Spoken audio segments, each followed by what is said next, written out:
पत्नी ने न जाने क्या किया था कि पति ने उसे एक के बाद एक कई थप्पड़ जड़ दिए। हमेशा हर सिचुएशन को शांति से हैंडल करने वाली पत्नी भी इस बार इतनी अशांत हो उठी कि उसने अपनी चप्पल की निकालकर पति की ओर फेंकी। चप्पल पति के बालों को छूते हुए निकल गई। ये किस्सा यहीं पर ख़त्म हो सकता था, मगर पति ने इसे अपनी मर्दानगी का विषय बना लिया और बात बद से बदतर होती चली गई। बात कोर्ट तक पहुंच गई। दोनों पक्षों ने एक दूसरे के खिलाफ केस फाइल कर दिया। पति ने चरित्रहीन होने का तो पत्नी ने दहेज और शारीरिक उत्पीड़न का आरोप लगाया। 2 वर्षों के से अधिक समय के लिए केस चला। इन 2 वर्षों के दौरान दोनों पति-पत्नी अलग-अलग रह रहे थे। आखिरकार वही हुआ जो सब चाहते थे, डाइवोर्स। हर कोई खुश था, दोनों पक्षों के रिश्तेदार, उनके माता-पिता और दोनों के वकील। लेकिन 5 साल की सुखद शादी और एक सुंदर बेटी होने के बाद मिले इस डाइवोर्स से पत्नी मूक थी और पति शांत। शायद ये एक इत्तेफाक ही था कि इस खुशी को मनाने के लिए दोनों पक्ष के लोग एक ही चाय की टपरी पर बैठे थे।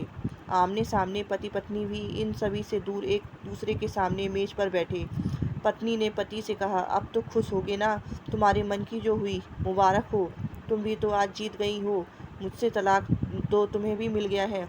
कांग्रेचुलेशन टू यू टू, पति ने कहा। थोड़ी देर ही शांति के बाद पति ने कहा, मुझे तुम्हें 5 लाख रुपए अभी और हर महीने 8,000 देने का आदेश है।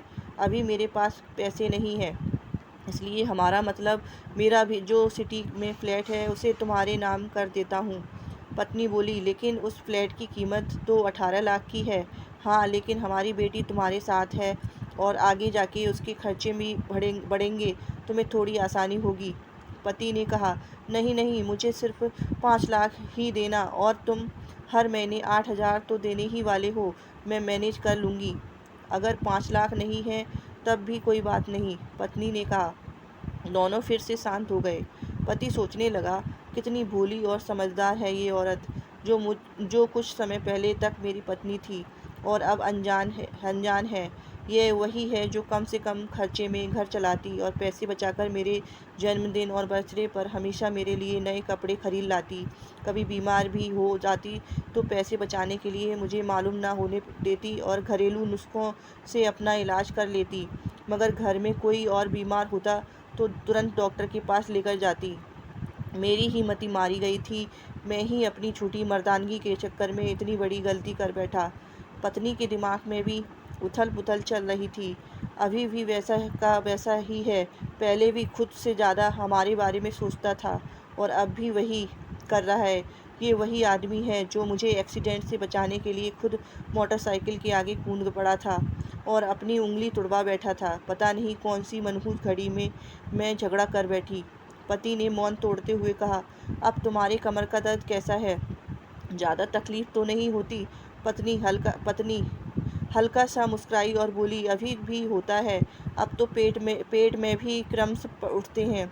हाँ, पड़ते हैं, लेकिन पहले से ज़्यादा, क्योंकि अक्सर इन्हेलर भूल जाया करता हूँ, याद दिलाने के लिए तुम जो नहीं हो अब। पति बोला। पत्नी की आंखों में आंसू आ गए। वो बोली, तुम्हें मेरे चरित्र का सवाल नहीं उठाने चाहिए थे, तो ये परिस्थिति आती ही नहीं। हाँ, मैं जानता हूँ तुम बहुत अच्छी हो। मुझसे गलती हो गई, बहुत बड़ी गलती। मैं लोगों के बहकावे में आ गया। पति बोला, तुमने भी तो मुझ पर दहेज का इल्ज़ाम लगाया था। वो बोला, गलत था और इस बात का मुझे भी पछतावा हुआ। पत्नी ने कहा, पति तुम कहना चाह रहा था लेकिन हिचकिचा रहा था। पत्नी ने कुछ पूछा, कुछ कहना चाहते हो? वो बोला, क्या सब पहले जैसा नहीं हो सकता? क्या मतलब? पत्नी बोली, मतलब कि हम फिर से पहले की तरह पति पत्नी बनकर सच्चे दोस्त बनकर नहीं रह सकते?